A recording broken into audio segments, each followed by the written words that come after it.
Ahoy, future navigators! Welcome back to the channel.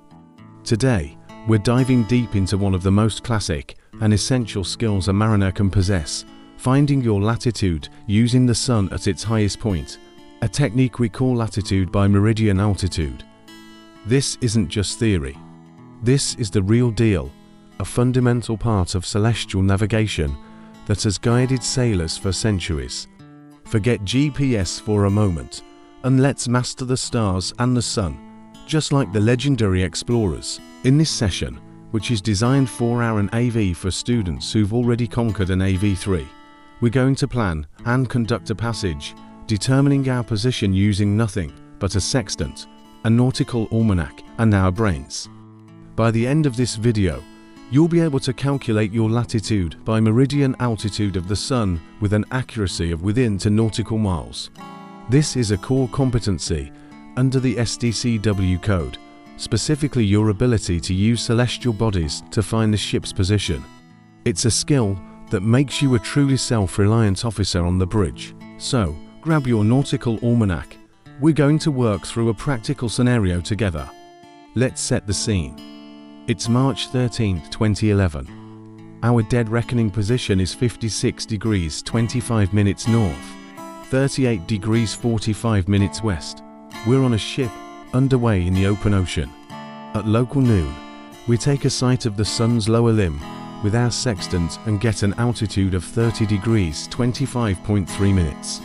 Our sextant has an index error of 1.2 minutes off the arc, and our height of eye above the sea is 8.6 meters. The mission: find our exact latitude. Ready? Let's begin.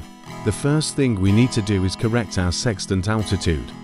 Remember, the reading you get from the sextant is just the starting point. We have to account for instrument errors and physical factors to get to the true altitude of the sun. Our sextant altitude, or H's, is 30 degrees 25.3 minutes. We have an index error of 1.2 minutes off the arc. The rule is, if it's off, you put it on. So we add the index error. That gives us an observed altitude, or HO, of 30 degrees 26.5 minutes. Next up, we need to correct for our height of eye. Standing on the bridge, we're looking down at the horizon, not from sea level. This is called the dip correction. We find this correction in the front pages of our nautical almanac. For a height of eye of 8.6 meters, the dip correction is minus 5.1 minutes. We subtract this from our observed altitude. This gives us our apparent altitude, which is 30 degrees 21.4 minutes. We're getting closer to the true value. Now for the final correction, we need to account for the sun's semi-diameter, refraction in the atmosphere, and parallax. Luckily, the nautical almanac combines these into a single, convenient table called the A to altitude correction table, also found in the front. We enter this table with our apparent altitude. A key detail: our sight was of the sun's lower limb. For our apparent altitude of about 30 degrees, and for the lower limb, the correction is plus 15.6 minutes. We add this to our apparent altitude, and there we have it. Our true altitude, or HT, is 30 degrees 37.0 minutes. This is the true angular height of the sun's center above the celestial horizon. Since we are in the northern hemisphere and the sun is to our south at noon, the bearing or azimuth of the sun is 180 degrees or south. So, we name our true altitude north, as we are looking south to see it. Our true altitude is 30 degrees 37.0 minutes north. With our true altitude sorted, we can now find the true zenith distance, or TZD. The zenith is the point in the sky directly above your head, which is 90 degrees from the horizon. So, the zenith distance is simply 90 degrees minus your true altitude. 90 degrees minus 30 degrees, 37.0 minutes, gives us a TZD of 59 degrees, 23.0 minutes. We name the TZD opposite to the altitude's name, so our TZD is south. Think of it as the distance from directly overhead, southward, to the sun. The final piece of the puzzle is the sun's declination. Declination in the sky, like latitude on Earth. It's the sun's angular distance north or south of the celestial equator. We find this on the daily pages of the Nautical Almanac for March 13th. At the time of the sun's meridian passage, or local noon, the declination is 2 degrees 46.1 minutes south.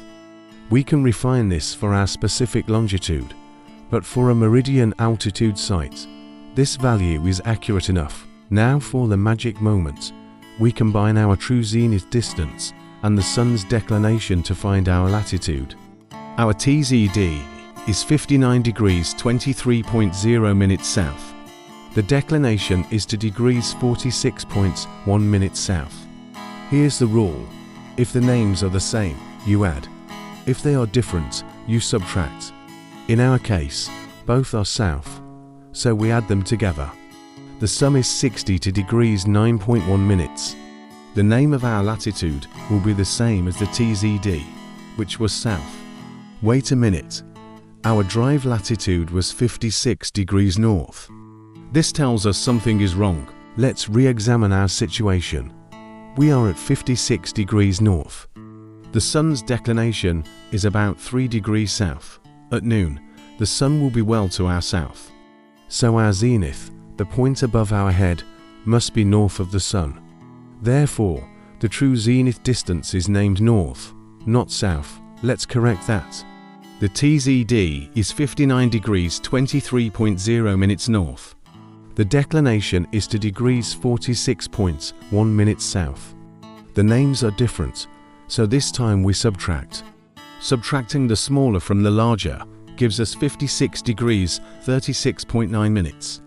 The latitude takes the name of the larger value, which is north. Our calculated latitude is 56 degrees 36.9 minutes north. Our drive latitude was 56 degrees 25 minutes north. That's a very reasonable result and well within our accuracy goal.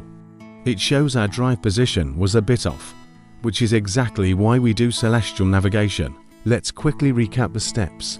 1. Correct the sextant altitude for index error, dip, and the sun's properties to find the true altitude. 2. Calculate the true zenith distance by subtracting the true altitude from 90 degrees. 3. Determine the naming of your TZD based on your position and the sun's bearing. 4. Look up the sun's declination in the Nautical Almanac. And 5. Combine the TZD and declination. Add if the names are the same. Subtract if they are different to find your true latitude. Mastering this skill is not just about passing an exam. It's about connecting with the timeless art of seamanship. It builds confidence and gives you a backup that never fails. Practice this calculation. Work through different scenarios. The more you do it, the more it becomes second nature. If you got a different result, double check your corrections and the naming rules. That's often where small mistakes happen. Thank you for joining me on this celestial journey today. I hope this step-by-step guide helps you nail your latitude by meridian altitude calculations. If you found this helpful, give the video a thumbs up and don't forget to subscribe for more tutorials on navigation and seamanship. Drop any questions you have in the comments below. Fair winds and keep practicing.